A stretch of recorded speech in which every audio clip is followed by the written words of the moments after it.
Cerita Ande-Ande Lumut dari Jawa Timur. Suatu ketika, kerajaan Jenggala diserang oleh musuh. Ketika perang semakin sengit, permaisuri raja yang bernama Putri Dewi Sekartaji melarikan diri dan bersembunyi ke sebuah desa yang jauh dari Jenggala.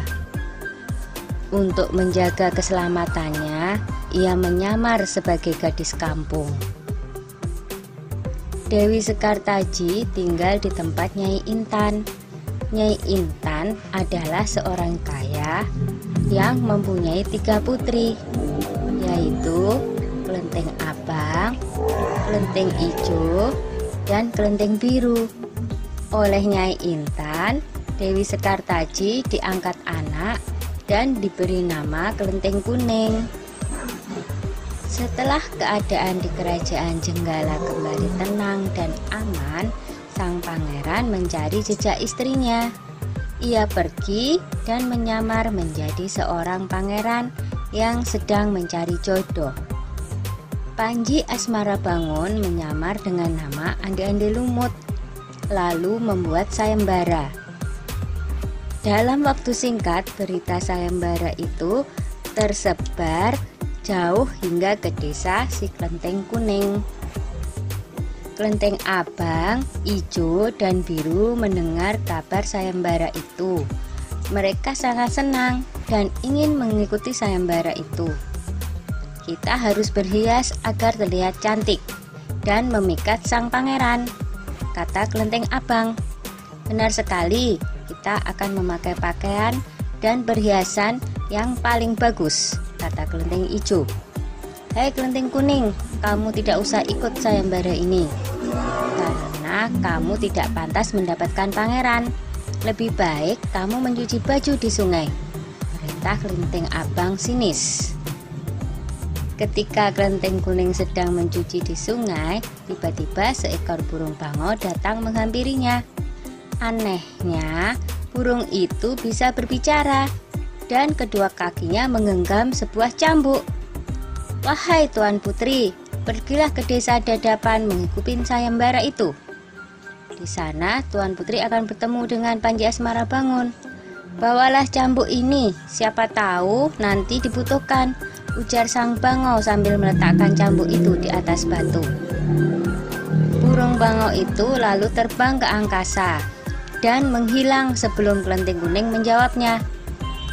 Kemudian Kelenteng Kuning kembali ke rumah dan berangkat menuju desa Dadapan.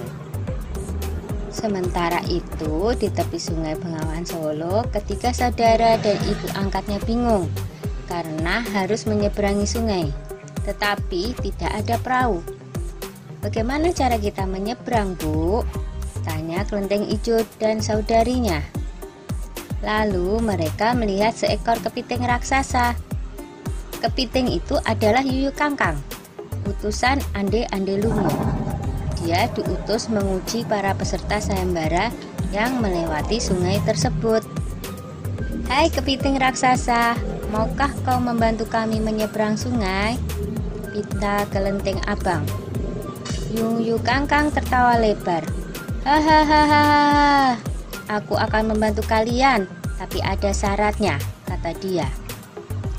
Apapun syaratnya, kami bersedia. Yang penting kami bisa menyeberang, jawab Kelenteng Abang. Kalian harus menciumku, kata Yuyu Kangkang. Dan mereka pun bersedia memenuhi syarat si Yuyu Kangkang. Kelenteng Kuning tiba di pinggir sungai. Yuyu Kangkang mengajukan syarat yang sama, tetapi Kelenteng Kuning menolak. Dia tak ingin mengkhianati suaminya. Berkali-kali Kelenteng Kuning memohon, tapi Yuyu Kangkang tetap menolak. Akhirnya Kelenteng Kuning memukulkan cambuknya ke sungai, dan seketika itu air sungai Bengawan Solo surut.